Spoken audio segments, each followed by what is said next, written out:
నిన్న అందరికీ నా హృదయపూర్వక వందనాలు. అట్లాగే దేవునికి వందనాలు చెప్పుకుంటున్నాము. ఎందుకంటే దేవుడికి అవకాశం ఇచ్చినందుకు.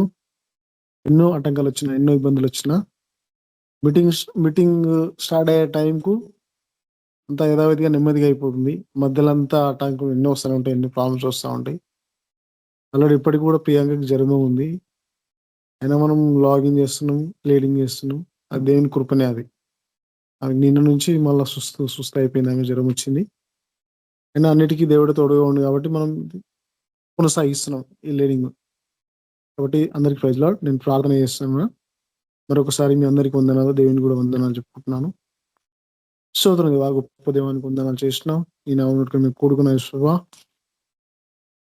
వచ్చిన ప్రతి ఒక్కరు దర్శించి మాట్లాడి రాజా, కావలసిన తెచ్చండి. నీ ఆత్మ తెరవండి యేసువా, గుడి నేతలు తెరవండి యేసువా. మాకు గొప్ప దేనికి వందనాలు చేసినాం.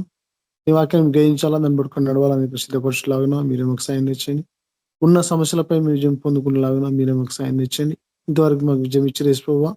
ఇక ఏ సమస్య వచ్చినా యేసువా విజయం పొందుకునేలాగా మీరే మాకు సాయం తెచ్చేసి, ముఖ్యంగా దేవాన్ని సద్దుని మేము గడపాలా, గడపాలా యేసువా. నీ వాక్యం మేము ధ్యానించాలా దేవా, మీరే మాకు సాయం తెచ్చండి, విడుదల ఇచ్చండి.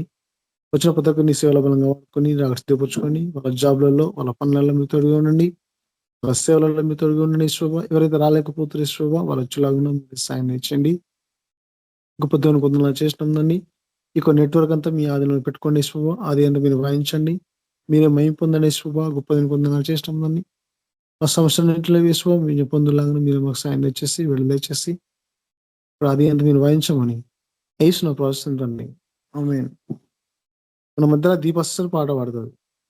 దీప సిస్టర్, ప్రైజ్ లార్డ్. అన్న ప్రైజ్ లార్డ్ అన్న. మీరు పాట పాడండి సిస్టర్. కలములతో రాయగలమా, కవితలతో వర్ణించగలమా, కలలతో వివరించగలమా నీ మహోన్నతమైన ప్రేమ. ఆరాధింతును, ఆరాధింతును, ఆరాధింతును, ఆరాధింతును. రారాజువు నీవే, నా తండ్రివి నీవే, నన్ను విడువవు ఎడబాయను. రారాజువు నీవే, నా తండ్రివి నీవే, నన్ను విడువవు ఎడబాయను. కలములతో రాయగలమా, కవితలతో వర్ణించగలమా, కలలతో వివరించగలమా నీ మహోన్నతమైన ప్రేమ. ఆకాశములు నీ మహిమను వివరించుచున్నవి, అంతరిక్షము నీ చేతి పనిని వర్ణించుచున్నది. ఆకాశములు నీ మహిమను వివరించుచున్నవి, అంతరిక్షము నీ చేతి పనిని వర్ణించుచున్నది. దేవాల ప్రాణము నీ కొరకై దపించుచున్నది. దేవాల ప్రాణము నీ కొరకై తపించుచున్నది. ఆరాధింతును, ఆరాధింతును, ఆరాధింతును, ఆరాధింతును. రారాజువు నీవే, నా తండ్రివి నీవే, నన్ను విడువవు ఎడబాయను. రారాజువు నీవే, నా తండ్రివి నీవే, నన్ను విడువవు ఎడబాయను. కలములతో రాయగలమా, కవితలతో వర్ణించగలమా, కలలతో వివరించగలమా నీ మహోన్నతమైన ప్రేమ. సేరాపులు కేరోబులు నిత్యము నిన్ను స్తుతించుచున్నది. మహాదూతలు ప్రధాన దూతలు నీ నామము కీర్తించుచున్నది. సేరాబులు కేరోబులు నిత్యము నిన్ను స్తుతించుచున్నది. మహాదూతలు ప్రధాన దూతలు నీ నామము కీర్తించుచున్నది. దేవా నా ప్రాణము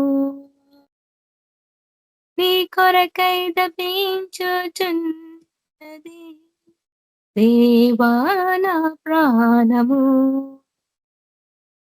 నీ కొరకై తపించుచున్నది.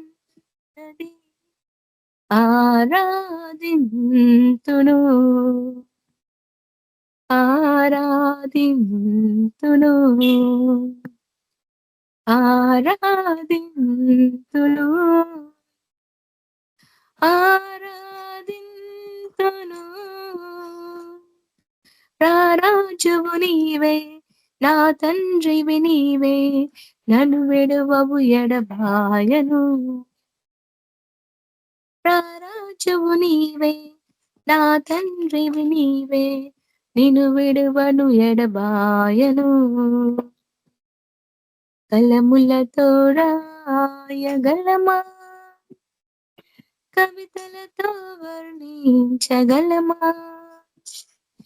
కలలతో వివరించగలమా నీ మహోన్నతమైన ప్రేమ. ఆరాధింతును ఆరాధింతును ఆరాధింతును ఆరాధింతును. Hallelujah. Praise the Lord brother. Thank you. Thank you sister. Praise Lord. మరొకసారి మీ అందరికి వందనాలు, దేవునికి వందనాలు చెప్పుకుంటున్నాము. మన మధ్యలో చంద్రశేఖర్ అన్న మనకు వాక్యం అందిస్తారు. అన్న ప్రైజ్ లార్డ్ అన్న. Brother praise lord. ప్రార్థిస్తాం. పరిశుద్ధుడవగు దేవ, మహోన్నతుడగు తండ్రి, మీకు వందనాలు, కృతజ్ఞతలు అర్పించుకుంటున్నాం. ఉదయం నుంచి ఇంతవరకు మమ్మల్ని కాచి కాపాడి సురక్షితంగా ఇంటికి చేర్చినందుకు మీకు ఎంతో వందనాలు తండ్రి. ఈ సాయంత్రం సమయం మీ యొక్క వాక్యాన్ని వినాలని ఎంతో ఆసక్తితో మీ సన్నిధికి వచ్చినాం ప్రభా. మా హృదయ వాంఛను తీర్చండి ప్రభా. మీ యొక్క వాక్యం వింటే మాకు జీవం, మీ యొక్క వాక్యం వింటే మాకు స్వస్థత, మీ యొక్క వాక్యం వింటే మాకు ఆదరణ, మీ యొక్క వాక్యంలో మాకు నిరీక్షణ. కాబట్టి నైనా మీ యొక్క వాక్యాన్ని వినలాగన వాటిని స్పందించి తండ్రి వాటి ప్రకారంగా జీవించాలని నడిపించండి. అదే విధంగా మేము ధైర్యంగా సాక్షార్థంగా ఆ యొక్క వాక్యాన్ని అన్నిట్లకు చూపించాలా. అటువంటి కృపాన్ని మాకు అందరికి అనుగ్రహించమని ఆటంకపరచు ప్రతి చీకటి దురాత్మ శక్తులను, ముఖ్యంగా మెరీన్ స్పిరిట్స్ ని యేసుక్రీస్తు పరిశుద్ధ నామమున పాపంలో కంచివేస్తున్నాం. హల్లెలూయా. గొప్ప తండ్రి, మీ కృపలో మరోసారి మమ్మల్ని అందరినీ జ్ఞాపకం చేసుకొని అంతవరకు సహించిన వాడే పరలోక రాజ్యంలో ప్రవేశించిన వాక్యం సెలవిస్తుంది. కాబట్టి నైనా మేము సహించాలా. మహాశ్రమల ఆరంభమై చాలా కాలం అవుతుండగా ప్రభా మేము ఉంటుంది ప్రభా. అటువంటి పరిస్థితుల్లో ప్రతి ఈ లోకంలో ఉన్న ప్రతి ప్రభుత్వము ఓ ప్రభా ఫెయిల్ అయ్యే టైంకి మేము సిద్ధమవుతున్నాం తండ్రి. అన్ని ఫెయిల్ అవుతున్నాయి ప్రభా. మీ యొక్క రాకడ బహు సమీపంగా ఉందని ఈ యొక్క సూచనలన్నీ జ్ఞాపకం చేస్తుంది. యుద్ధాలు, యుద్ధ సమాచారాలు, భూకంపములు ప్రభా, జనం మీదకి జనం లేవడం, ఇవన్నీ మేము చూస్తున్నాం నాయన. మీ యొక్క కన్మాన్ని కనికరంలో మాకు జ్ఞాపకం చేసుకోండి. మీ యొక్క కృపలో మాకు జ్ఞాపకం చేసుకోండి. మీ మహిమార్థంగా మమ్మల్ని అంతా నిలబెట్టుకోమని, ప్రతి చోట మీ యొక్క సాక్షులుగా మమ్మల్ని నడిపించమని. సమయం బహు కొద్దిగా ఉంది కాబట్టి నైనా ఓ ప్రభా మేము కూడా విజృంభించి పనిచేయాలి ప్రభా. అటువంటి జీవితము, అటువంటి అభిషేకం మాకు అందరికి అనుగ్రహించండి. పరిశుద్ధాత్మ లేకుండా ఒక క్షణం కూడా మేము జీవించలేము. పరిశుద్ధాత్మ లేకుండా మా జీవితాలన్నీ వెలితి జీవితాలే ప్రభా. కాబట్టి మాకందరినీ పరిశుద్ధాత్మ అభిషేకం మాకు అనుగ్రహించి మమ్మల్ని అందరిని నడిపించమని యేసు క్రీస్తు పరిశుద్ధ నామంన ప్రార్థిస్తున్నాం తండ్రి. ఆమేన్. యేసుక్రీస్తు మీకు అందరికీ శుభాభివందనాలు.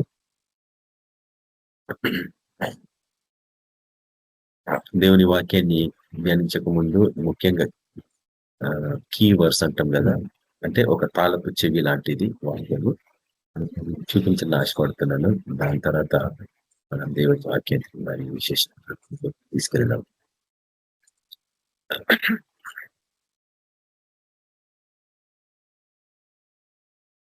కొరింథీయులకు రాసిన 2వ పత్రిక, మీకు ఇది కనిపిస్తుంది అనుకుంటున్నాను నేను, ఒకవేళ లేకుంటే చెప్పొచ్చు మీరు. కొరింథీయులకు రాసిన 2వ పత్రిక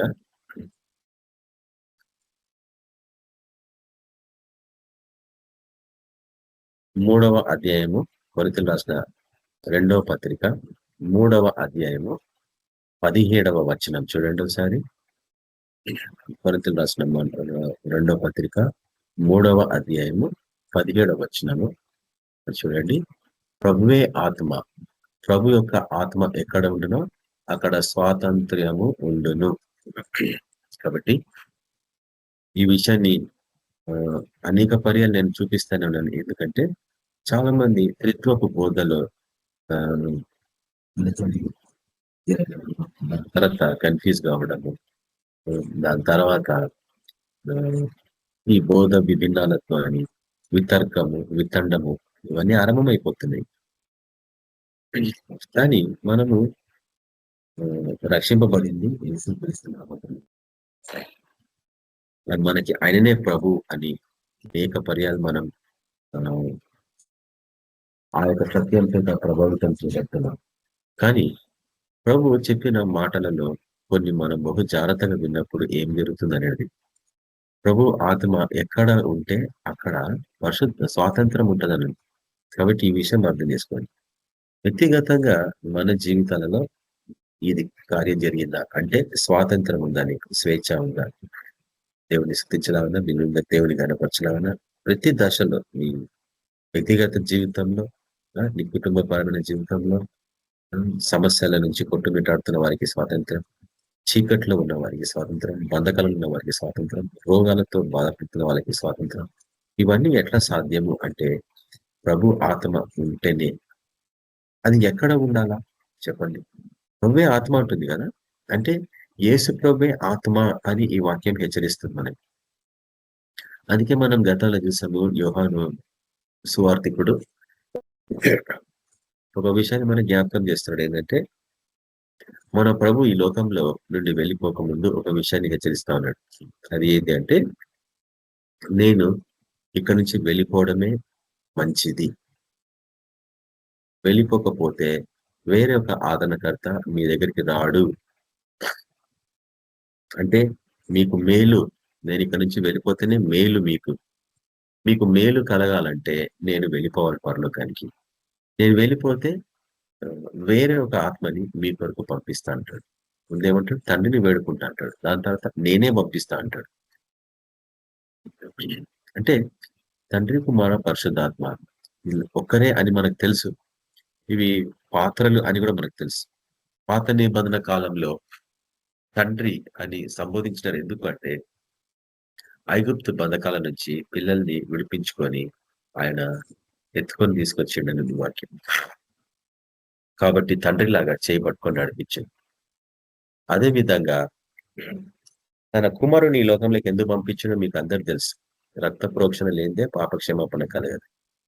కాబట్టి యేసుక్రీస్తు ప్రభుల వారు ఎందుకు రావాల్సి వచ్చిందంటే పరిశుద్ధుడు, పాపం లేనివాడు. కాబట్టి ఆయన రక్తం చిందిస్తేనే గాని ప్రజలకి రక్షణ కలగదు, సమస్త సృష్టికి విడుదల కలగదు.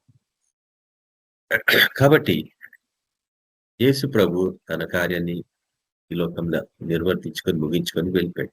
అదే విధంగా తండ్రి తన కార్యాన్ని నిర్వర్తించిండు. ఆది కాండంలో మనం చూస్తాం కదా, ఐగుప్తుల నుండి తన బిడల్ని వాగ్దాన దేశంలోనికి తీసుకొని రావడం వరకు తన పాత్ర. కానీ వాళ్ళు ఎప్పుడు కూడా తండ్రికి విధేయత చూపించినట్టు మనం చూడం. వారు ఎటువంటి పరిస్థితుల్లో ఉన్నారో మనం చూస్తున్నాం. వారు చెడ్డవాటిని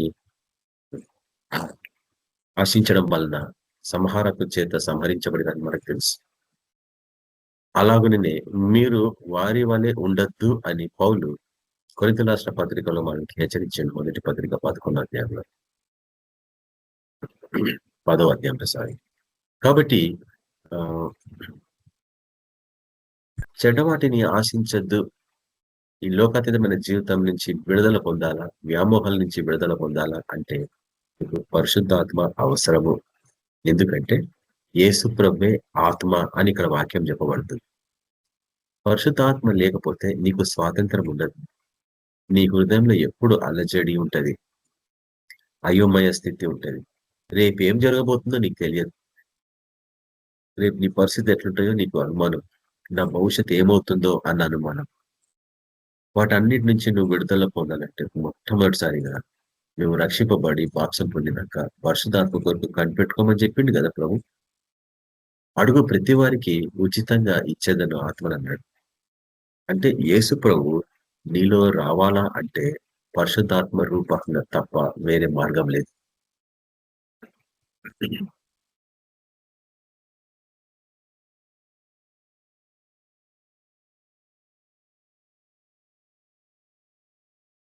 కాబట్టి ఎందుకు ముఖ్యంగా ఈ కీ వచనాన్ని నేను మీకు చూపిస్తాను అంటే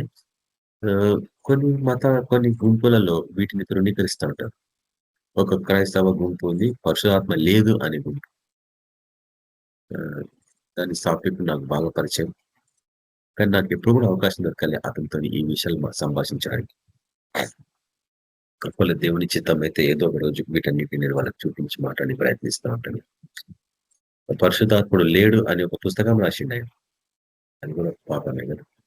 ఎందుకంటే కుమారుని దూషించినా గాని, తృణీకరించినా గాని క్షమాపణ కలుగునేమో గాని, పరిశుద్ధాత్మని దూషిస్తే పాప క్షమాపణ కలగదన్నది వాక్యం. అంటే బైబిల్ పరిశుద్ధాత్మునికి ఎందుకంత ప్రాధాన్యత ఇస్తుందో తెలుసా? పాయింట్ నెంబర్ 1, సృష్టి ఆరంభం మొదలుకొని పరిశుద్ధాత్ముడు పనిచేస్తూనే ఉన్నాడు ఈ రోజు వరకు కూడా. పాత నిబంధన కాలంలో పనిచేసిండు, కృత నిబంధన కాలంలో ముఖ్యంగా ఆ సంఘ ఆరంభ కాలంలో పనిచేసిండు, ఈ రోజు కూడా మన మధ్యలో పనిచేస్తున్నాడు. అపోస్తల కార్యములలో ఎటువంటి కార్యం జరిగినాయో ఈ రోజు కూడా అవి జరగవచ్చు అని ఆ పరిశుద్ధాత్ముడు సాక్ష్యమిస్తున్నాడు. కానీ దురదృష్టం ఏంటంటే పరిశుద్ధాత్మని స్వీకరించడం లేదు సంఘం ఈరోజు. మాట్లాడతారు కానీ అతన్ని ఆహ్వానించలేకపోతున్నారు. కాబట్టి ఏం చేయాలనేది ఈ వాక్యం మనం కొంచెం ధ్యానిస్తా ఉన్నాము. ఈరోజు కొన్ని విషయాలు నేను మీకు రోమ రాష్ట్ర పత్రికల నుంచి కొన్ని చూపిస్తాను. పరిశుద్ధాత్ముడు లేకపోతే ఏమైతుంది అన్న పరిస్థితి. పరిశుద్ధాత్మ లేని జీవితాలు ఎట్లుంటాయంటే సౌలు జీవితం ఉదాహరణకు మనం చూస్తాం, సంసోని జీవితం ఉదాహరణకు మనం చూస్తాం. సంసోని మీద ఉన్నంత పరిశుద్ధాత్మ అభిషేకము బైబిల్ అంతటా ఎవరి మీద కనిపించదు. అది ఎటువంటి అభిషేకం అంటే అది అతని మీదకి వచ్చిందంటే ఎవరు ఊహించని విధానంగా, సృష్టిలో ఎవరు చూడని విధానంగా ఆయన కార్యం చేసేవాడు. సింహాన్ని చంపడము, ఫిలిస్తీన్లని చంపడము, ఆయన యుద్ధంలో పోయి ఎట్లా విజయం పొందిండు, అవన్నీ మనం చూస్తూ ఉంటాం. అంటే ఊహించని అనే విధానంగా తన పరిచయం ఉండేది. కానీ ఆయన ఇశ్రాయేలుని ఫిలిస్తీన్ల భారం నుంచి విడుదల కల్పించలేకపోయాడు చివరి వరకు. ఆయన ముగింపు దశకి ఇంకా ఫిలిస్తీన్లు పరిపాలిస్తానన్నారు. కానీ సంసోను వాళ్ళకి స్వాతంత్రం అనుగ్రహించాల, అందుకొరకు పరిశుద్ధాత్మను అభిషేకించు. అదే విధంగా మనము సౌలు జీవితంలో చూస్తాం.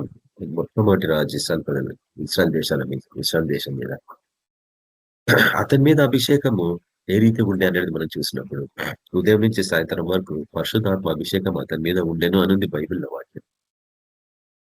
ప్రవక్తల శిష్యులతో పాటు కలిసి అతడు కూడా ప్రవచించెను అనుంది వాక్యం అక్కడ.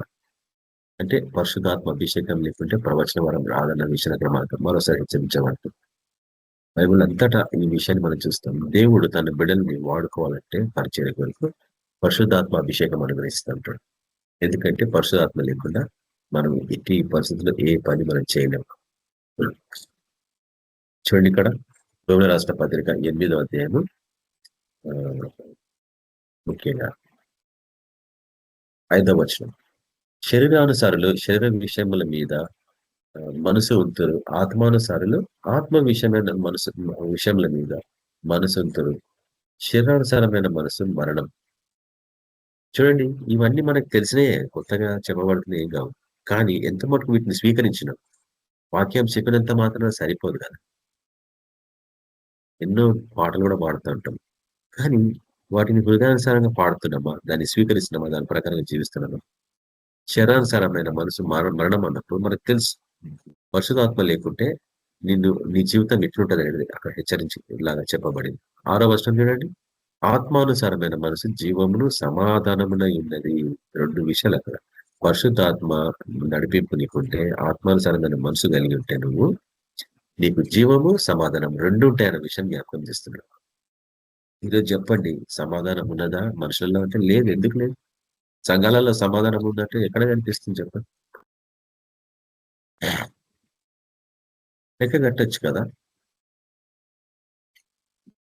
శరీరానుసారమైన మనసు ఏందో నేను మీకు ఈరోజు చూపిస్తా. అప్పుడు ఆత్మానుసారమైనది ఆటోమేటిక్ గా అర్థమవుతుంది. శరీరానుసారమైన మనసు దేవునికి విరోధమై ఉన్నది. అది దేవుని ధర్మశాస్త్రములకు లోబడదు. ఏ మాత్రంను లోబడనేరదు. కాగా శరీర స్వభావము గలవారు దేవుణ్ణి సంతోషపరచనేరరు. చెప్పండి, శరీరానుసారం the world, the flesh and the devil అంటారు కదా. లోకాశ, నేత్రాశ, శరీరాశ, జీవపు డబ్బం, ఇవన్నీ శరీర స్వభావం. చూడండి మరోసారి. దేవుని 9వ వచనం, దేవుని ఆత్మ మీలో నివసించి ఉన్న ఎడల మీరు ఆత్మ స్వభావము గలవారే గాని శరీర స్వభావము గలవారు కారు. ఇక్కడ పాయింట్ ఒకటి హెచ్చరిక ఏంటంటే, పరిశుద్ధాత్మ ఎందుకు అనుగ్రహించబడింది మన లోకానికి అంటే, ఎందుకు అనుగ్రహించబడిండు? మొట్టమొదటిసారిగా మనము పాపులమని, మనకు రక్షణ అవసరమని, నిత్య జీవంలో ప్రభుత్వ పాటు నివసించాలా అని హెచ్చరించడం కొరకు అనుగ్రహించబడిందని బైబిల్ వాక్యం హెచ్చరిస్తుంది. పరిశుద్ధాత్మ లేకపోతే నేను పాపిని అని గ్రహించలేను. కానీ రక్షింపబడ్డ వాళ్ళందరూ పరిశుధాత్మ చేతనే నడిపింపబడ్డవారు. కానీ ఇక్కడ ఏం హెచ్చరిస్తుందంటే 9వ వచనంలో, అతను నీలో నివసించాలంటే నువ్వు ఆహ్వానించాలి కదా. ఎట్టి పరిస్థితిలో ఆహ్వానించకపోతే మటుకు అతను రానే రాడు.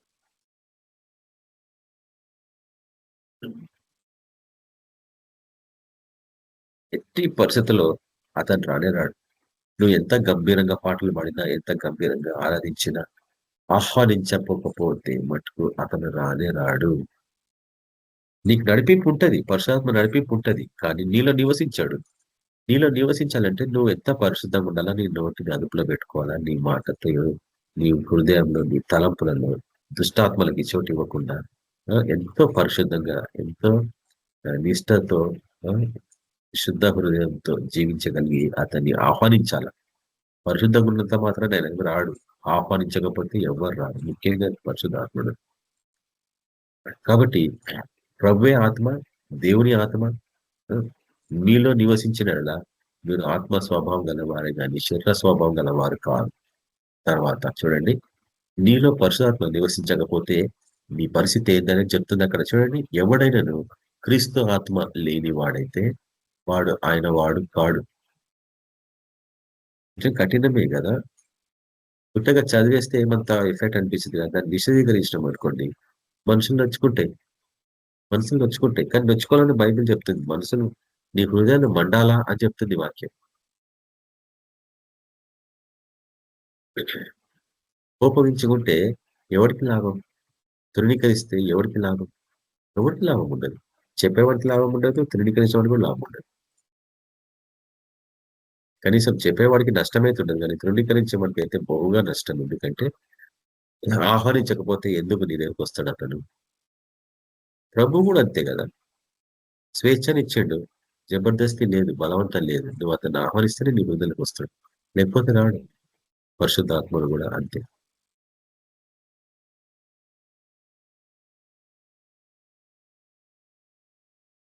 ఇప్పుడు చూడండి, దేవుని ఆత్మ మీలో నివసించి ఉండడలా మీరు ఆత్మ స్వభావం గలవారే కానీ శరీర స్వభావం గలవారు కారు.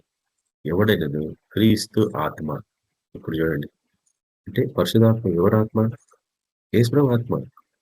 క్రీస్తు ఆత్మ లేనివాడైతే వాడు కాడు. ఇప్పుడు చూడండి, పరిశుద్ధాత్మ మీలో నివసించాలంటే ఎట్లా? క్రీస్తు మీలో ఉన్న ఎడల, అంటే పరిశుద్ధాత్ముడు యేసుప్రభు ఒక్కటే అని విషయం జ్ఞాపకం చేస్తున్నారు. క్రీస్తు మీలో ఉన్న ఎడల మీ శరీరము పాప విషయమై మృతమైనది. చాలా కష్టం ఇది. నేను కొంచెం విశదీకరిస్తే మటుకు మీరు బాధపడతారు చాలా మంది. మీ శరీరము పాప విషయమై మృతమైనది అంటే పరిశుద్ధాత్మ నీలోనికి రాకపోతే, నీలో నివసించకపోతే, క్రీస్తు అంటే పరిశుద్ధాత్మ అన్న క్రీస్తు అని చెప్తుంది ఈ 2 వచనాలు. యేసు ప్రభుల వారు మీలో ఉండని ఎడల మీ శరీరము పాప విషయమై మృతమైనది. అందుకు మీరు ఇంకా ఆయనలో ఫలించలేని స్థితిలో ఉంటారు. కానీ మీ ఆత్మ నీతి విషయమై జీవం కలిగి ఉన్నది. అది శరీరం మటుకు పాప విషయమై మృతమైనది. మృతుల నుండి యేసుని లేపిన వారి ఆత్మ మీలో నివసించినలా, చూడండి, అది ఆ పదం అండర్లైన్ చేసుకోవాలి. మీలో మొట్టమొదటిగా మీరు ఆత్మని ఆహ్వానించాలా, మీలో నివసించాలా. అంతేగా చూడండి, మీలో నివసించినలా మృతుల నుండి క్రీస్తు యేసును లేపినవాడు చావునకు లోనైన మీ శరీరంలో కూడా మీలో నివసించుచున్న తన ఆత్మ ద్వారా జీవింపజేయను. అందుకన్నా మీరు పరిశుద్ధాత్మని మీలో ఆహ్వానించాల. ఒకనొక దినము పునరుద్ధానం పొందాలంటే మీలో పరిశుద్ధాత్మ నివసించాలా అని చెప్తుంది వాక్యం. చాలా కష్టం ఇది స్వీకరించడం. నేను స్వీకరించిన కాబట్టి ఇప్పుడు చూడండి, మొదటిది పాయింట్ అతన్ని ఆహ్వానించాలా, రెండవది అతను మీలో నివసించాలా. ఈరోజు నివసించి రేపు వెళ్ళిపోయేది కాదు క్రైస్తవ జీవితం. అంతే. క్రైస్తవ జీవితం ఏం తెలుసా? సండే బాగా వర్షిప్ చేస్తారు, భాషలో ప్రార్థిస్తారు, ఆ రోజు నివసిస్తాడు. దాని తర్వాత వెళ్ళిపోతాడు, పంపించేస్తాడు. ఎందుకో తెలుసా? లోకాతీతమైన జీవితంలో అతన్ని పంపించేస్తుంది. లోకాతీతమైన శరీరానుసారమైన జీవితం, శరీర స్వభావం కలవాడు కాబట్టి క్రీస్తు ఆత్మ ఉండదు. ఇప్పుడు చూడండి, ఇంకొంచెం కష్టం ఉంటుంది. కాబట్టి సహోదరులారా, శరీరానుసారంగా ప్రవర్తించుటకు మనము శరీరంలో ఉన్నస్థలము కాము. ద్వేషించినప్పుడు, దూషించినప్పుడు, ముఖ్యంగా దూషణ పాల్చేయడం, రక్షింపబడ్డ వాటిని దూషించడం అంటే ఎందుకో తెలుసా? పరిశుద్ధాత్మ నీలో లేదు కాబట్టి, నీలో నివసిస్తలేడు. పరిశుద్ధాత్ముని నడిపించడు ఒకప్పుడు, రక్షింపబడ్డప్పుడు. కానీ దాని తర్వాత అతన్ని నువ్వు ఆహ్వానించకపోతే ఏమవుతుంది? నువ్వు ఇంకా శరీరానుసారంగానే జీవిస్తున్నావు అని చెప్తుంది వాక్యం. అప్పుడు ఏం జరుగుతుంది చూడండి, మీరు శరీరానుసారంగా ప్రవర్తించడంలా చావునకు చావలసిన వారై ఉందరు. కానీ ఆత్మచేత శారీరక క్రియలను చంపేలా మీరు జీవించదు. ఈ శారీరక క్రియలను చంపాలా అని చెప్తుంది వాక్యం. ఇప్పుడు ఒక పాయింట్ అని చెప్పి ఇంకా మీకు వేరే విషయాలు నేను చూపించే ప్రయత్నిస్తాను. 14వ వచనం చాలా ఇంపార్టెంట్ వచనం. దేవుని ఆత్మ చేత ఎందరు నడిపింపబడుతారో వారందరూ దేవుని కుమారులై ఉందరు. పాయింట్ నెంబర్ 1 ఇందాక నేను హెచ్చరించిన మీకు ఏంది? పరిశుద్ధాత్ముడిని మీరు ఆహ్వానించాలా. ఒక్కసారి రక్షణ పొందినాక వాక్యంలో బలపడుతూ అతన్ని స్వీకరించాలా. పరిశుద్ధాత్మ అభిషేకం కొరకు ప్రయాసపడాలా, పరిగెత్తాల. దాని తర్వాత పరిశుద్ధాత్మని ఆహ్వానించినాక నీ హృదయంలో అతను నివసించాలా. ఎట్లా? ఒకరోజు కాదు, ప్రతిరోజు అతని చేత నింపబడాల. పరిశుద్ధాత్మ నీలో నిండుతూనే ఉండాలి, నివసించాలంటే అర్థమైంది. లేకపోతే సోమవారం నుంచి శనివారం వరకు లోకాతీతమైన జీవితం వలన పరిశుద్ధాత్మ వెళ్ళిపోతాడని చెప్పాడు. ఎట్లా వెళ్ళిపోతాడో కూడా చూపించిన. పరిశుద్ధాత్ముడు అంటే నూనెకి సాదృశ్యము అని కూడా చూపిస్తున్నాడు. నూనె ఉన్నంత వరకు వాక్యం వెలుగుతూ ఉంటుంది. వాక్యమే దీపం అని కూడా మనకు తెలుసు. దావీదు సామెత కీర్తన గ్రంథంలో మనం చూపిస్తాడు ఆ విషయాలను. ఈ పాదములకు దీపం ఈ వాక్యం అని చెప్తున్నాడు. దేవుని వాక్యము మన పాదములకు దీపం. ఈ లోకంలో నడవాలంటే, నీ జీవనం కొనసాగాలంటే నీకు దీపం అవసరం, కాబట్టి యేసుప్రభు యొక్క వాక్యమే దీపం. ఆ వాక్యం వెలగాలంటే పరిశుద్ధాత్మ అవసరం. పరిశుద్ధాత్మ లేకుంటే ఈ వాక్యం వెలగదు. పూర్తినే మర్చిపోతారు మనుషులు నువ్వు చెప్పిన వాక్యం. తర్వాత ఆ బ్రదరా ఆశిస్తారా అని మాట్లాడతారు. సరే కొంతమంది మర్యాదకి చెప్పకపోవచ్చు. కానీ వాళ్ళ హృదయాలను పట్టుకుంటది. ఇందులో పరిశుధాత్మ నడిపింపు లేదు అని తెలిసిపోతూ ఉంటుంది. కాబట్టి అతను నీలో నివసించాలా, ప్రతిరోజు అతన్ని నువ్వు ఆహ్వానించాలా. దాని తర్వాత ఆయన చేత నడిపింపబడాలా. బైబిల్‌లో నేను అనుకుంటా యెషయా గ్రంథంలో ఇక్కడ ఉంది. మీకు ఎవరికైనా జ్ఞాపకం ఉంటే చూపించొచ్చు. సమ్మతించకుండా ఎవరైనా ఇద్దరు కలిసి ప్రయాణం చేయగలరా? చెప్పండి. ఎక్కడికైనా పోవాలంటే ఓ ఇద్దరు, ముగ్గురు మనుషులు సమ్మతించుకోవాలి, మాట్లాడుకొని అండర్‌స్టాండింగ్‌కి రావాలి. ఇద్దరికి సంపూర్ణమైన అవగాహన ఉంటేనే కలిసి ప్రయాణం చేస్తారు. కానీ సమ్మతించకుండా ఎవ్వడు కూడా కలిసి ప్రయాణం చేయలేడు. ఎందుకు హెచ్చరిక? పరిశుద్ధాత్మ చేత నువ్వు నడిపింపబడాలంటే నువ్వు సమ్మతించాలా ఫస్ట్ ఆఫ్ ఆల్. దేవుని ఆత్మని ఆ ఆత్మతో సమాధాన పడాలా. అతన్ని నువ్వు ఆహ్వానించాలా, అతనికి నువ్వు మర్యాద ఇవ్వాలా. దూషించొద్దు. ఎందుకంటే బైబిల్ వాక్యం చాలా తేటగా చెప్తుంది. పరిశుద్ధాత్మను దూషిస్తే మటుకు భయంకరమైన శిక్ష. ఆ విషయంలో మనం చాలా జాగ్రత్తగా ఉండాలి. ABPM brothers sisters. ఎట్టి పరిస్థితుల్లో మనం అతన్ని అనుమానించద్దు. ఎట్టి పరిస్థితుల్లో అతనికి వ్యతిరేకంగా ఏ విషయాలు మాట్లాడద్దు. ఎందుకంటే అతని వల్ల నీకు మేలు అని యేసు చెప్పాడు. నీ జీవితంలో మేలు రావాలంటే పరిశుద్ధాత్మ నడిపి చాలా అవసరం. అతను నీలో నివసించాలా, నువ్వు అతని చేత నడిపింపడాలా. అందుకొరకు నువ్వు ప్రయాసపడాలి. నా సాక్ష్యము ఒకసారి జ్ఞాపకం చేస్తాను మీకు. రక్షింపబడ్డాను చిన్నప్పుడే సండే స్కూల్ అని నా జీవితాన్ని ప్రభు సమర్పించిన. చిన్నప్పటి నుంచి దేవుడి భయభక్తులను ఎరిగిన తల్లిదండ్రులు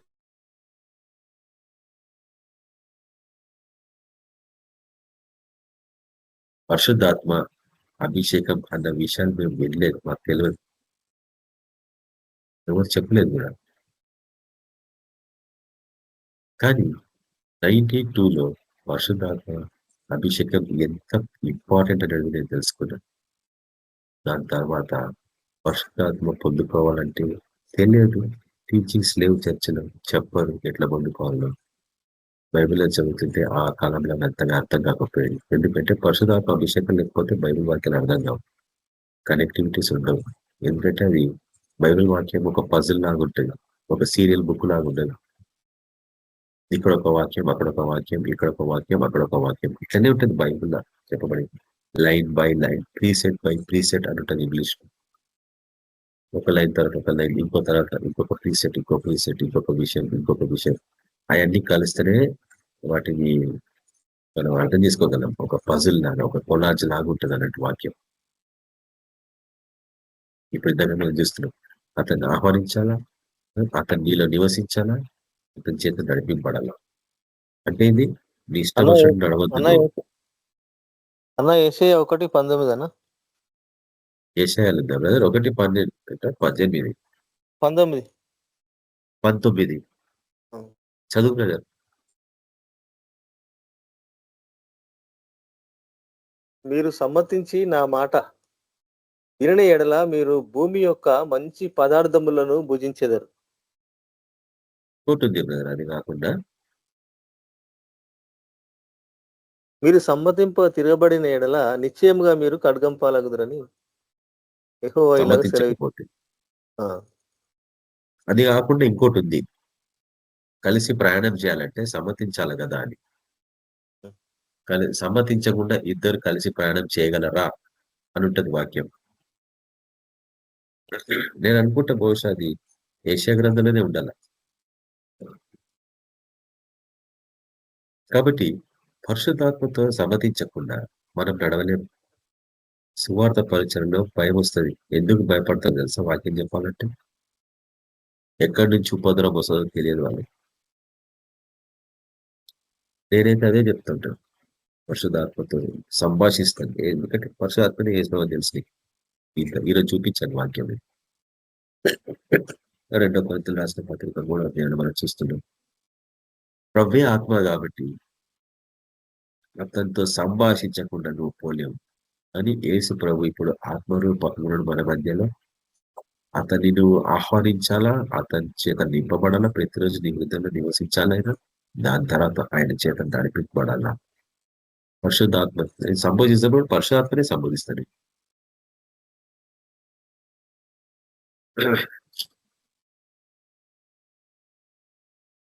చాలా తేటగా ఉంది 14వ వచనంలో. దేవుని ఆత్మ చేత మనము నడిపింపబడాలా, అప్పుడే నువ్వు దేవుని కుమారుడు అంటావు. చెప్పండి ఇప్పుడు, దేవుని కుమారునికి దేవుని పిల్లలకి తేడా ఏంది?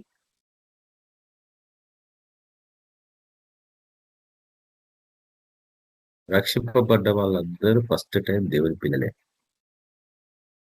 ఎందుకంటే పాపంలో ఉన్న వాళ్ళందరూ రక్షింపబడ్డప్పుడు దేవుని పిల్లలు అన్నటకు వారికి దేవుడు అధికారం ఇచ్చిండు, యోగ్యతనిచ్చిండు. కానీ పిల్లలు పెద్దవాళ్ళు కావాలా అంటే కుమారుని దశకి ఎదగాల. పసిపిల్లలు కుమారుని దశకి ఎదగాల అంటే నీకు ఆత్మ నడిపింపు అవసరం. ఎంతకాలం నువ్వు పరిశుధాత్మ అభిషేకం లేకుండా ఉంటావో అంతవరకు నువ్వు దేవుని పిల్లవే, దేవుని బిడ్డవే. కానీ కుమారుడు అంటే యవన దశకి ఎదగాల. పసిపిల్లల నుంచి యవన దశకి ఎదగకపోతే నువ్వు ఆయన చేత నడిపింపడలేకపోతున్నావు. దేవుని కుమారుడు కాలేవు. దేవుని పిల్లలకి దేవుని కుమారులకి తేడా అయింది. పసిపిల్లల్ని దేవుడు కాపాడుతూనే ఉంటాడు. కానీ దేవుని కుమారులు వారిని వాళ్ళు కాపాడుకోవాలి. ఎట్లా?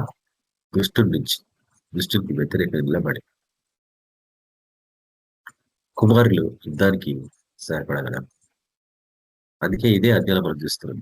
ఈ యొక్క సృష్టి ఏకగ్రీవంగా మొలుగొచ్చింది ఇది వరకు. ఎందుకు? దేవుని కుమారుల ప్రత్యక్షత కొరకు, దేవుని బిడల గురించి కాదు, దేవుని కుమారుల గురించి. ఎందుకు? కుమారులు అయితే దాన్ని విమోచిస్తారు. ఎందుకు ఆశగా మిగిలిన ఆశతో ఎదురు చూస్తుందంటే దేవుని కుమారులు దానికి విడుదల కల్పిస్తారని, లోకానికి విడుదల కల్పిస్తారని, భూమికి విడుదల కల్పిస్తారని. కాబట్టి నువ్వు ఈ భూమికి విడుదల కల్పించాలా, ఈ వాక్యాన్ని నెరవేర్చుకోవాలంటే దేవుని ఆత్మచేత నడిపింపబడాలి. దేవుని ఆత్మచేత నడిపింపడాలంటే దేవుని యొక్క ఆత్మ నీలో నివసించాలా. దేవుని ఆత్మ నీలో నివసిస్తేనే కానీ నువ్వు సమ్మతించలేవు, నడవలేవు. కాబట్టి ఈ దినము నువ్వు దేవుని కుమారుడుగా తయారు కావాలంటే నువ్వు స్వీకరించాల్సింది దేవుని యొక్క ఆత్మ. చూడండి 16వ వచనంలో ఏముందో. మనము దేవుని పిల్లలమని ఆత్మ తానే మన ఆత్మతో కూడా సాక్ష్యమిచ్చుచున్నాడు. అయితే ఇప్పుడు చూడండి, మనము పిల్లలమైతే వారసులము. చెప్పండి, పసిపిల్లలకు కూడా వారసత్వం ఇస్తాడా? వాడు పెద్దోడైనా కానీ 18 years వచ్చినా కానీ ఏ దేశమైనా కానీ ప్రపంచాత్మకంగా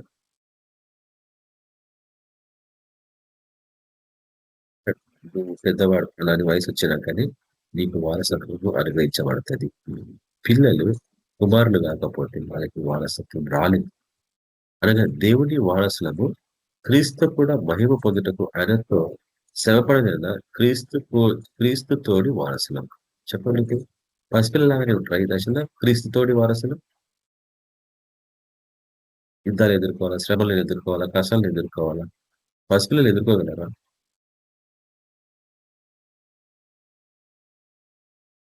ఎన్నో శ్రమలు ఎదుర్కోవాలనేసి ఇక్కడ 18 వర్షాల జ్ఞాపకం చేయబడుతుంది. ఇప్పటి కాలపు శ్రమలు అన్ని ఎదుర్కోవాలా. దేవుని కుమారుల ప్రత్యక్షత కొరకు నువ్వు అవన్నీ శ్రమల నుండి బయటకు వస్తేనే గాని దేవుని కుమారుడవు కుమార్తెవు కాలేవు అని చెప్తుంది వాక్యం. దేవుని కుమారుల ప్రత్యక్షత కొరకు సృష్టి మిగుల ఆశతో తేని చూచి కనిపెట్టుచున్నది.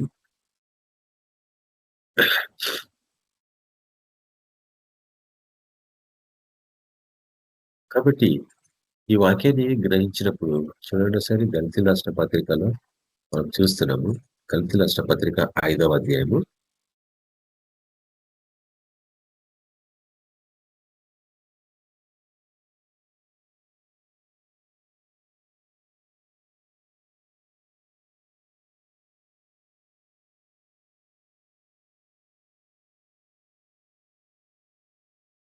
పంతొమ్మిదవ వర్షంలో ఒకసారి మనం చూస్తున్నాం. ఈ రెండింటికి వ్యత్యాసం ఏంటనేది శరీరముకు ఆత్మకు విరోధం. శరీరానికి ఆత్మకు విరోధం. కాబట్టి క్రైస్తవ జీవితంలో నువ్వు రెండింటి మధ్యలో నివసిస్తున్నావు. శరీరానుసారంగా జీవిస్తావా, ఆత్మానుసారంగా జీవిస్తావా? ఆత్మానుసారంగా జీవించాలంటే పరిశుద్ధాత్మ చోటు ఇవ్వాలని నీ హృదయంలో నింపుకోవాలి ప్రతిరోజు. అప్పుడు ఏమవుతాయి చూడండి, 19వ వర్షం ఒకటి నీకు అర్థమైతే నీలో ఈ గుణగణాలు ఉంటే మటుకు పరిశుద్ధాత్మకు చోట్లేదు. చూడండి, శరీర కార్యంలో స్పష్టమైనవి అంటే కనిపిస్తాయి కళ్ళకి. అవి ఏమనగా జారత్వము, అపవిత్రత, కామకత్వము, విగ్రహారాధన, అభిచారము, చెప్పండి, ద్వేషము, కలహము, మత్సరము, క్రోధము, కక్షలు, భేదములు, విమతములు, అసూయలు, మద్దతులు, అలరితో కూడిన ఆటపాటలు మొదలైనవి. అంటే త్రాగుబోతనం, త్రాగుడు అలవాటు ఉన్న వాళ్ళు, వర్షాలు ఉండదు, శరీరానుసారంగా జీవించే వాళ్ళు అని చెప్తుంది. ఎందుకు దాని నుంచి వాళ్ళు బయట రాలేకపోతున్నారంటే అదొక దుష్ట ఆత్మ శరీరం ద్వారా వాళ్ళలోనికి ప్రవహిస్తుంది. ఇవన్నీ డోర్స్, ఇవన్నీ ఒక రీతిగా చెప్పాలంటే కూడా దురాత్మలే. అవి ఎందుకు ప్రవహిస్తున్నాయి నీలోకి అంటే అవి ఆ దురాత్మ జీవులు కాబట్టి అవి కూడా.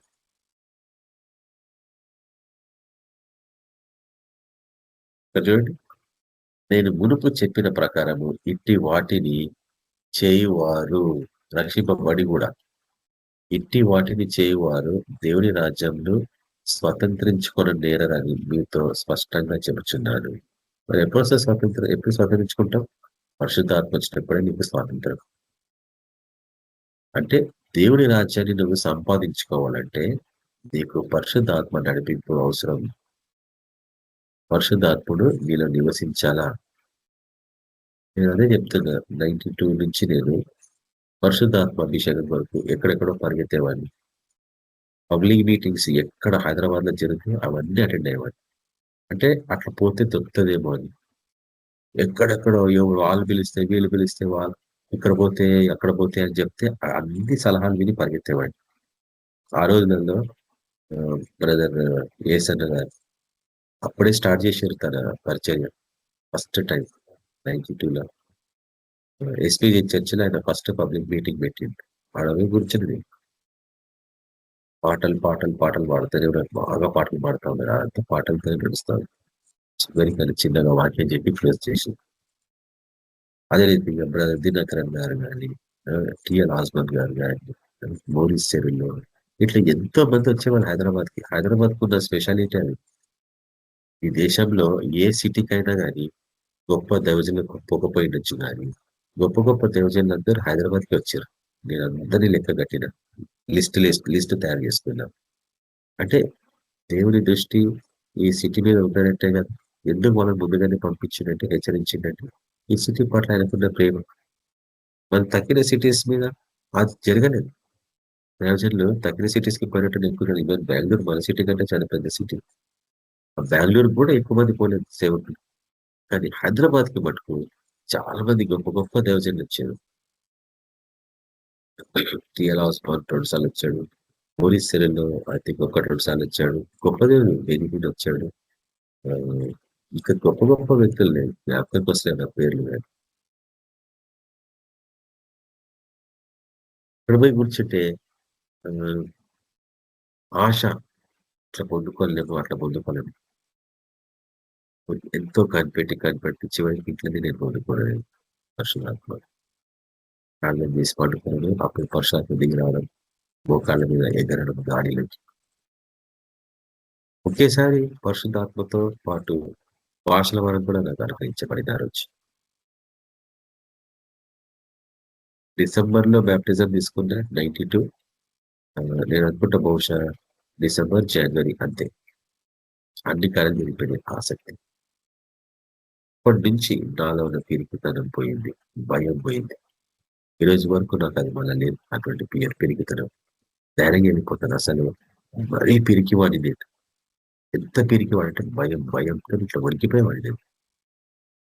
కానీ ఎప్పుడైతే పరిశుధాత్మ నా మీదకి వచ్చిందో ఆ రోజు నుంచి ఈ రోజు వరకు నేను ఎవరికి భయపడలేదు, దేని విషయంలో భయపడలేదు. దాని ఎఫెక్ట్ అట్లుంటుంది అన్నట్టు. అంటే పరిశుధాత్మ అభిషేకం ఉంటే నువ్వు నిజంగా రుజువుపరచగల దేవుడు సజీవుడని. పరిశుధాత్మ అభిషేకం లేకపోతే నువ్వేదో వ్యక్తిగతంగా నువ్వేదో నీ సొంత జ్ఞానం ఉపయోగించి నేర్చుకొని చెప్పడమే గాని రుజువుపరచలేవు. పరిశుధాత్మ అభిషేకం జరిగినాక ఏం జరుగుతుందంటే వరాలు అనుగ్రహించబడతా ఉంటాయి, కృపావరాలు అనుగ్రహించబడతా ఉంటాయి. మనకు తెలుసు 9 కృపావరాలు అనేసి. 9 అందరికి అనుగ్రహించబడ్డాయంటే అందరికి అనుగ్రహించబడలేదని చెప్తుంది వాక్యం. కానీ సాధ్యం అని చెప్తుంది. 9 గిఫ్ట్స్ సంపాదించుకోవడం సాధ్యం అని చెప్తుంది. దాని కొరకు ప్రయాసపడాలని అంటూ చెప్తుంది. జీవోయంలో ఓ రోజు వాక్యం పరుచుకుంటున్నప్పుడు నాకు ఈ విషయం జ్ఞాపకం చేయబడింది. బ్రదర్ దినకరన్ గారు ఒకసారి హాస్పిటల్ పోతే తన పాస్టర్, తన ఒక చర్చిలో ఒక సభ్యుడు, అయితే పాస్టర్ గారు ప్రేయర్ తీసుకెళ్ళినారు తన ఇంట. ఇద్దరు ఒక హాస్పిటల్కి వెళ్ళారు. ఎవరొస్తాడు కిడ్నీ ఫెయిల్ అయ్యి బెడ్ మీద పడుకున్నాడు పాపం. చనిపోయే స్థితిలో ఉన్నాడు. ఆ వేళలో మనకి డయాలసిస్ ఇట్లాంటి అంత డెవలప్మెంట్స్ లేవు 30 సంవత్సరాల క్రితం మాట. అయితే అతను బాగా ప్రార్థన చేస్తా ఆయన సాక్ష్యం చెప్తున్నా 30 సంవత్సరాల క్రితం అంటే ఆయన పొందుకునేట్టు బహుశా 40-50 సంవత్సరాల క్రితం జరిగిన మాట. ఆయన సాక్ష్యం ద్వారా నేను నేర్చుకున్న ఆ రోజు నిజాం కాలేజ్ గ్రౌండ్స్ లో చెప్తున్నాడు ఆయన సాక్ష్యం. ఆ యవనస్తుడు చనిపోతుంటే బాధను భరించలేక ఇంటికి వచ్చి బాగా ప్రార్థన చేసినట్టు ఏడ్చి తర్వాత పాస్టర్ గారితో మాట్లాడుతుంటే పాస్టర్ గారట పాస్టర్తో అనుకున్నాడు మనం ఇంతగా ప్రార్థన చేసినాం ఎందుకు స్వస్థత వస్తలేదు ఆ బాబుపై. అప్పుడు పాస్టర్ గారు అన్నట్టు కొరింథీయులకు రాసిన పత్రికలో చూపించినట్టమ్మా ఈ యొక్క వరాలకు సంబంధించి నీకు ఈ వరాలు ఉంటేనే కానీ స్వస్థత రాదు అని. అంటే ఒక పాస్టర్ చెప్తుంటూ ఒక సంఘ సభ్యునికి. అయితే పాస్టర్ పొందుకోలేదు కానీ అన్ని వరాలు. ఈ సభ్యుడు 7 సంవత్సరాలు ఉపవాస ప్రార్థన చేసిండట. 7 సంవత్సరాలు ఉపవాస ప్రార్థన చేస్తే 7వ సంవత్సరంలో ప్రభు తన హస్తము అతన్ని తీసుకుని పోయిందంట పర్లోకి. తండ్రి సింహాసనం మీద నిలబెట్టిందంట యేసు యొక్క హస్తం. దాని తర్వాత ఏం కావాలన్నాడు పెద్ద శబ్దంతో. ఆయన శబ్దం వింటే మొత్తం వైబ్రేట్ అవుతుంది కదా తండ్రి శబ్దం. ప్రవాసాలు వచ్చినప్పుడు కూడా మనం చూస్తాం ఇట్లా వైబ్రేట్ అవుతుంటుంది వాయిస్. దానికి శరీరం అంతా ఇట్లా కొట్టుకుంటా ఉంటుంది, అంత పవర్ ఉంటుంది ఆయన వాయిస్ లో. ఆ శబ్దం నీకేం కావాలా అంటే నాకు 9 కృపావరాలు కావాలంటాడట. అయితే తన వెనక నుంచి పరిశుధాత్మ అంటున్నాడంట కృపావరాలు అడగకు, నువ్వు తండ్రిని అడుగు. తండ్రి నాకు కావాల్సింది నువ్వే, నా విడుదలకు రా అని నువ్వు అతన్ని అడగంటే అప్పుడు సడన్లీ మార్చేసి నాకు నువ్వు కావాలన్నాడట. తండ్రి నువ్వు నాకు కావాలన్నాడంట. అప్పుడు తండ్రి సంతోషిస్తున్నాడట కానీ మొహం కనిపిస్తున్నాడట, ఉత్త శరీరం కనిపిస్తున్నట్ట నిలుటంగి. దాని తర్వాత యేసు ప్రభు తన రొమ్మున ఆనుకున్నట్లు ఆ దర్శనం కనిపించిందంట. దాని తర్వాత కిందికి దిగి వచ్చేసాడట ఆటోమేటిక్. అయితే ఏ హస్తం అయితే అతన్ని పైకి తీసుకెళ్తుందో ఆ పైకి వెళ్తప్పుడు కింద చూస్తే తను మోకాళ్ళ మీద నుండి ప్రార్థిస్తున్నాడు. తన ఆత్మను మటుకు యేసు తీసుకెళ్ళిన పనులకు. దాని తర్వాత ఆయన పరిచయలో కృపాలన్నీ నేను చూసిన. ఆయన పేరు పెట్టి పిలిచేవాడు. నాకు బాగా గుర్తుంది, మా ఫాదర్ పేరు పెట్టి పిలిచిండే కాలేజ్ గ్రౌండ్స్ లో. ఎవరు పలాని వ్యక్తి అని పేరు పెట్టి పిలిచేవాడు. ఆయనకు ఆ వరం ఉండే, నీ సమస్యలు ఇట్లున్నాయి, నీ సమస్యలు అట్లున్నాయి, దేవుడి దినం వాటన్నిటి నుంచి నీకు విడుదల కల్పిస్తుండు. అదొక వివేచన వరం కదా. దాని తర్వాత అదే వరము మా ఫాదర్ పరిచయం నేను చూసిన. అంటే అక్కడి నుంచి అది ట్రాన్స్ఫర్ అయినట్టు నేను చూసి గమనించగలిగిన. ఒక వ్యక్తికి ఉన్న వరము ఇంకొక వ్యక్తికి ఎట్లా ట్రాన్స్ఫర్ అవుతుంది అనేది నేర్చుకున్న తర్వాత చాలా లేటుగా ఏలియా నుంచి ఏషాకి ఎట్లా వెళ్ళిపోయింది, మోష నుంచి యోషువకి ఎట్లా వెళ్ళిపోయింది. మోష మీద ఉన్న అభిషేకము 70 మందికి వచ్చిందా లేదా? ఒక పాలు మోష మీద ఉన్న అభిషేకము ఎంతో పవర్ఫుల్. అందులో ఒక్క భాగమే 70 మంది మీద వాళ్ళు. అప్పుడు వాళ్ళందరూ ప్రవచించారు. అంత పవర్ఫుల్ ఉంటుంది పరిశుధాత్మ.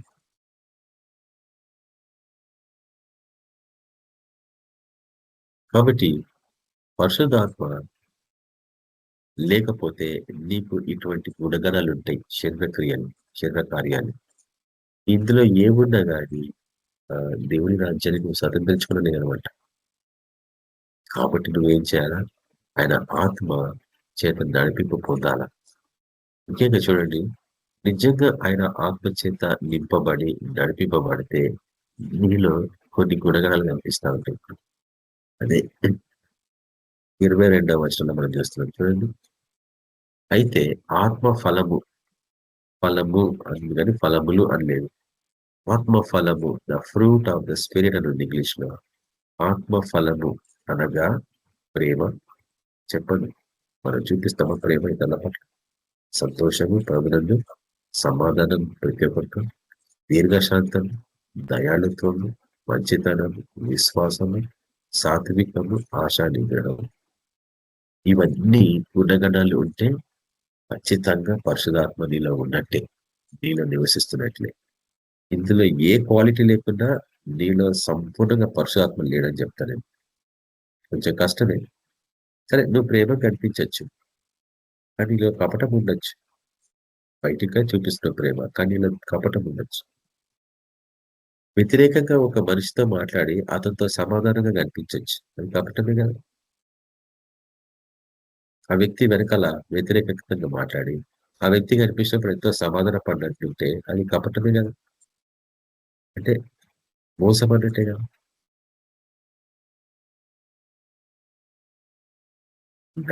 దయగల హృదయం నీకుందా? పరిశుధాత్ముడు ఉంటే నీకు ఎంతో దయ ఉంటుంది, మంచితనం, నీతి కార్యాలు నువ్వు చేస్తావు. నీలో విశ్వాసము పరిపక్వం జరుగుతుంది. సాత్వికం అంటే బహుగా తగ్గించుకున్న వాడి వల్లే, బంధువులు తగ్గించుకున్న దాని వల్లే జీవిస్తున్నావు. బహు ప్రాముఖ్యమైనది ఆశ నిగ్రహం, కంట్రోల్, సెల్ఫ్ కంట్రోల్. ఆతరత ఉండదు నీకు దేని విషయాలలో కూడా. ప్రభు కొరకు కనిపెట్టుకుంటాం, వర్షాత్మ నడిపింపు కొరకు కనిపెట్టుకొని ఉంటాం. శ్రమలు వచ్చినాయి కాబట్టి మానవ తలపులు పిలిచి అటు ఇటు పరిగెత్తడానికి అట్లా పోయి మరీ శ్రమల పాలు కావడం మనం చూస్తాం.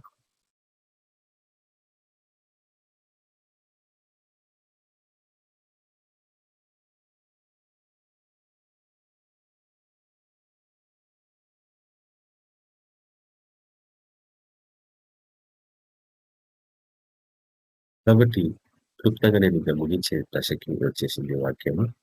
టైం 9:44, కరెక్ట్ 9:45 ముగించాలి కదా మనం. నీలో ఆసక్తి ఉండాలి, ఫస్ట్ కోరిక ఉండాలి. అయినా కేవలము ఆయన ఆహ్వానించడమే కాదు, ఆయన ప్రతిరోజు నీ హృదయంలో నివసించాలంటే ఉదయం లేస్తేనే పరిశుద్ధాత్మకు కనిపెట్టుకోవాలి. సంపూర్ణంగా పరిశుధాత్మ నీ హృదయంలో నిండేంత వరకు నువ్వు ప్రార్థన మానద్దు.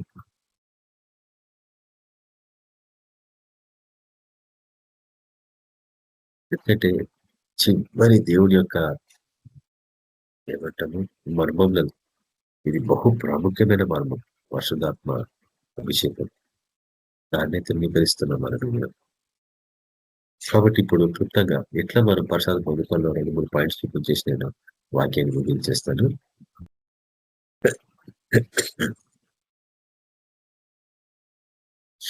ఎఫెసర్ రాసిన పత్రిక చూడండి. ఎఫెసర్ రాసిన పత్రిక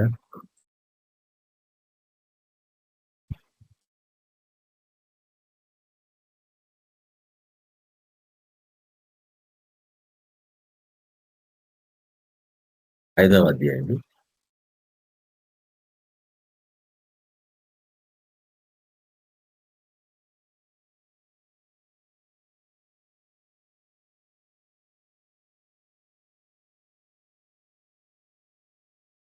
ఎఫెసర్ రాసిన పత్రిక 5వ అధ్యాయము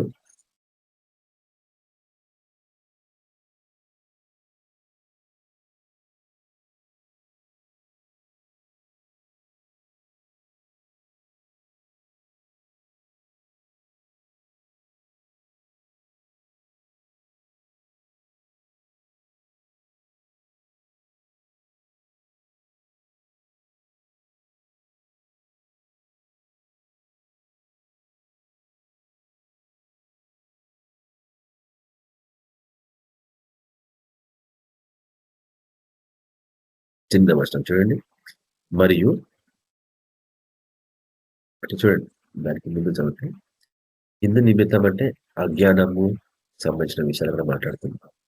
మీరు అజ్ఞానం వలే కాక జ్ఞానం లేవలే నడుచుకున్నట్లు జాగ్రత్తగా చూసుకోండి. ఇందు నిమిత్తము ఏం చేయాలి? మీరు అవివేకులు కాక ప్రభు యొక్క చిత్తం ఏమిటో గ్రహించుకోండి.